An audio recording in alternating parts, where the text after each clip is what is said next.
ॐ वर्णानामर्थसङ्घानां रसानां छन्दसामपि मङ्गलानां जगर्तारो वन्दे वाणीविनायको।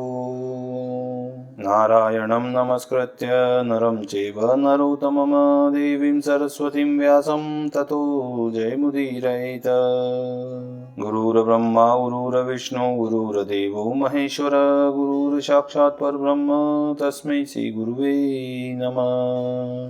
अखण्डमण्डलाकारं व्याप्तं येन चराचरं तत्पददर्शितं येन तस्मै श्रीगुरुवे नमः। बोलिए सियावर रामचंद्र भगवान की जय, राधावर कृष्ण कन्हैया लाल भगवान की जय, उमा महेश्वर भगवान की जय, गायत्री ब्रह्मदेव भगवान की जय, सद्गुरुदेव भगवान की जय, माता पिता गुरुदेव की जय, समस्त संतगण भगवान की जय, समस्त भक्तगण भगवान की जय। ओम नमः पार्वती पतये हर हर महादेव।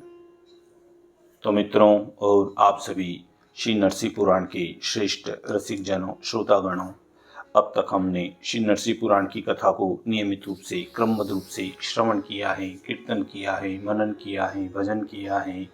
अब हम उसी क्रम में श्री नरसिंह पुराण के 16वें अध्याय की ओर कथा को अग्रसर करते हैं। आप सभी श्रेष्ठ श्रोतागण रसिक जन भगवान श्री नरसिंह जी के, भगवान श्री सीताराम जी के, भगवान श्री उमा महेश्वर के, भगवान श्री राधा वल्लभ कृष्ण कन्हैया लाल के श्री चरणों में दृढ़ भक्ति रखते हुए कथा का श्रवण करें, कीर्तन करें, मनन करें, भजन करें। बोलिए श्री नरसिंह भगवान की जय। जहाँ पर श्री सुखदेव जी और उनके पिता श्री वेद व्यास जी के मध्य में बहुत मधुर संवाद हो रहा है और उसी के अंतर्गत श्री सुखदेव जी कहते हैं कि हे पिताजी, जो संसार वृक्ष पर आरूढ़ हो राग द्वेष आदि द्वंद्वमय सैकड़ों सुदृढ़ पाशु तथा पुत्र और ऐश्वर्य आदि के बंधन से बंधकर योनि समुद्र में गिरा हुआ है तथा काम क्रोध लोभ और विषयों से पीड़ित होकर अपने कर्ममय मुख्य बंधनों तथा पुत्रेष्णा और दारिष्णा आदि गौण बंधनों से आबद्ध हैं, वह मनुष्य इस दुस्तर संभव संसार को कैसे शीघ्र पार कर सकता है, उसकी मुक्ति कैसे हो सकती है? हमारे इस प्रश्न का समाधान कीजिए। तब व्यास जी कहते हैं कि हे महाप्राज्ञ पुत्र, मैंने पूर्व काल में नारद जी के मुख से जिसका श्रवण किया था और जिसे जान लेने पर मनुष्य मुक्ति प्राप्त करता है, उस दिव्य ज्ञान का मैं तुमसे वर्णन करता हूँ। यमराज के भवन में जहाँ घोर रोरव नरक के भीतर धर्म और ज्ञान से रहित प्राणी अपने पाप कर्मों के कारण महान कष्ट पाते हैं, वहां एक बार नारद जी गए। उन्होंने देखा पापी जीव अपने महान पापों के फल स्वरूप घोर संकट में पड़े हुए हैं।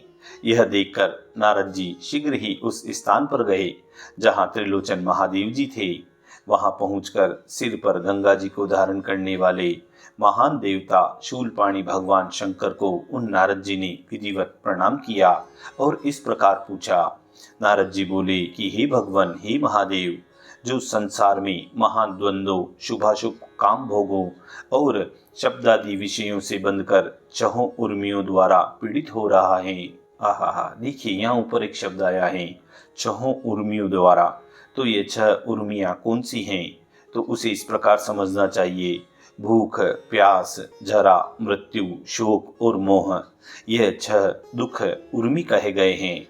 इन्हें इस प्रकार समझना चाहिए। अब हम पुनः कथा की ओर चलते हैं, जहाँ पर नारद जी कहते हैं वह मृत्युमय संसार सागर से किस प्रकार शीघ्र ही मुक्त हो सकता है। कल्याण स्वरूप भगवान हे शिव, यह बात मुझे आप बताइए, मैं यही सुनना चाहता हूँ। नारद जी का यह वचन सुनकर त्रिनेत्रधारी भगवान हर का मुखारविंद प्रसन्नता से खिल उठा।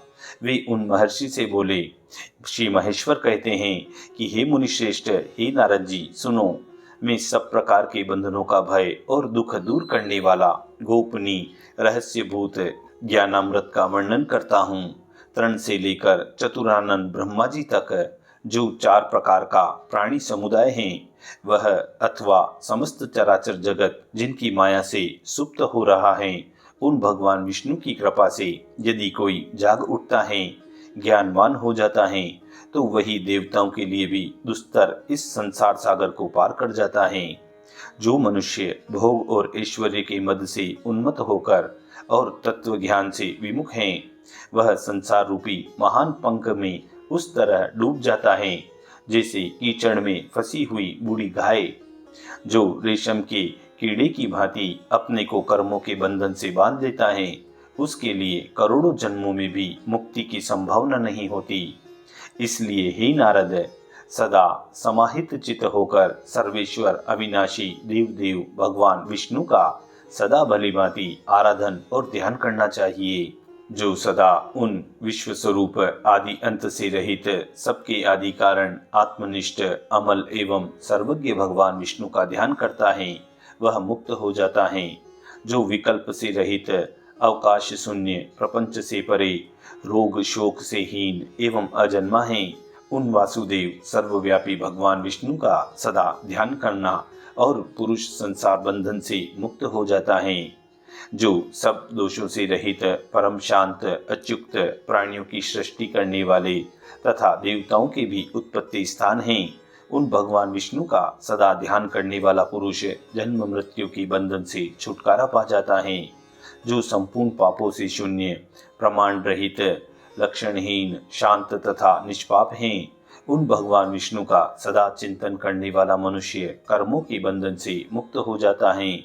जो अमृतमय परमानंद स्वरूप सब पापों से रहित ब्राह्मण प्रिय तथा सबका कल्याण करने वाले उन भगवान विष्णु का निरंतर नाम कीर्तन करने से मनुष्य संसार बंधन से मुक्त हो जाता है।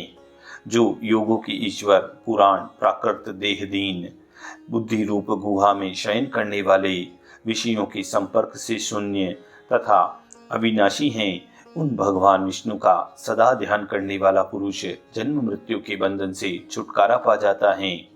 जो शुभ और अशुभ के बंधन से रहित छह उर्मियों से परे सर्वव्यापी अचिंतनीय तथा निर्मल है, उन भगवान विष्णु का सदा ध्यान करने वाला मनुष्य संसार से मुक्त हो जाता है।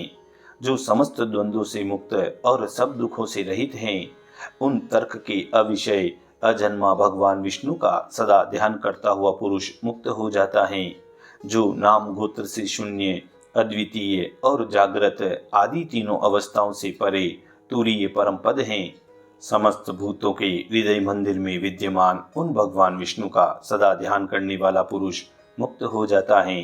जो रूप रहित सत्य संकल्प और आकाश के समान परम शुद्ध हैं, उन भगवान विष्णु का सदा एकाग्रचित से चिंतन करने वाला मनुष्य मुक्ति प्राप्त कर लेता है। जो सर्वरूप स्वभावनिष्ठ और आत्म चैतन्य रूप हैं, उन प्रकाशमान एकाक्षर प्रणवमय भगवान विष्णु का सदा ध्यान करने वाला मनुष्य मुक्त हो जाता है। जो अनिर्वचनीय ज्ञानातीत प्रणव स्वरूप और जन्म रहित हैं, उन एकमात्र नित्य शून्य भगवान श्री विष्णु का सदा ध्यान करने वाला मनुष्य मुक्त हो जाता है। जो विश्व के आदि कारण विश्व के रक्षक विश्व का भक्षण संहार करने वाले तथा संपूर्ण काम्य वस्तुओं के दाता हैं, तीनों अवस्थाओं से अतीत उन भगवान विष्णु का सदा ध्यान करने वाला मनुष्य मुक्त हो जाता है। समस्त दुखों के नाशक सबको शांति प्रदान करने वाले और संपूर्ण पापों को हर लेने वाले भगवान विष्णु का सदा ध्यान करने वाला मनुष्य संसार बंधन से मुक्त हो जाता है। ब्रह्मा आदि देवता गंधर्व मुनि सिद्ध चारण और योगी द्वारा सेवित भगवान विष्णु का सदा ध्यान करने वाला पुरुष पाप ताप से मुक्त हो जाता है। यह विश्व भगवान विष्णु में स्थित है और भगवान विष्णु इस विश्व में प्रतिष्ठित हैं। संपूर्ण विश्व की स्वामी अजन्मा भगवान विष्णु का कीर्तन करने मात्र से मनुष्य मुक्त हो जाता है। जो संसार बंधन से मुक्ति तथा संपूर्ण कामनाओं की पूर्ति चाहता है, वह यदि भक्ति पूर्वक वरदायक भगवान विष्णु का ध्यान करें तो सफल मनोरथ होकर संसार बंधन से मुक्त हो जाता है। तब श्री व्यास जी कहते हैं कि हे बेटा सुखदेव, इस प्रकार पूर्व काल में देव ऋषि नारद जी के पूछने पर उन वृषभ चिहित ध्वज वाले भगवान शंकर ने उस समय उनके प्रति जो कुछ कहा था वह सब मैंने तुम्हारे सामने कह सुनाया। हे तात, निर्बीज ब्रह्म रूप उन अद्वितीय विष्णु का ही निरंतर ध्यान करो, इससे तुम अवश्य ही सनातन अविनाशी पद को प्राप्त करोगे। देव ऋषि नारद जी ने शंकर जी के मुख से इस प्रकार भगवान विष्णु की श्रेष्ठता का प्रतिपादन सुनकर उनकी भली भांति आराधना करके उत्तम सिद्धि प्राप्त कर ली।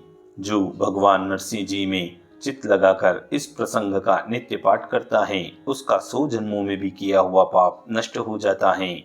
श्री महादेव जी के द्वारा कथित भगवान विष्णु के इस पावन स्तोत्र का जो प्रतिदिन प्रातःकाल स्नान करके पाठ करता है, वह अमृत पद मोक्ष को प्राप्त कर लेता है। जो लोग अपने हृदय कमल में और उसके मध्य में विराजमान अनंत भगवान अच्युत का सदा ध्यान करते हैं और उपासकों के प्रभु उन श्री परमेश्वर भगवान विष्णु का कीर्तन करते हैं, वे परम उत्तम वैष्णवी सिद्धि विष्णु सानुज्य प्राप्त कर लेते हैं। इस प्रकार श्री वेदव्यास जी और सुखदेव जी के मध्य में यह बहुत सुंदर संवाद हुआ। इसी संवाद के अंतर्गत श्री नरसिंह पुराण के 16वें अध्याय की पूर्णता व समाप्ति होती है। इति श्री नरसिंह पुराणे विष्णोः स्वराज निरूपणे षोडशो अध्याय पूर्णः। बोलिए श्री नरसिंह भगवान की जय।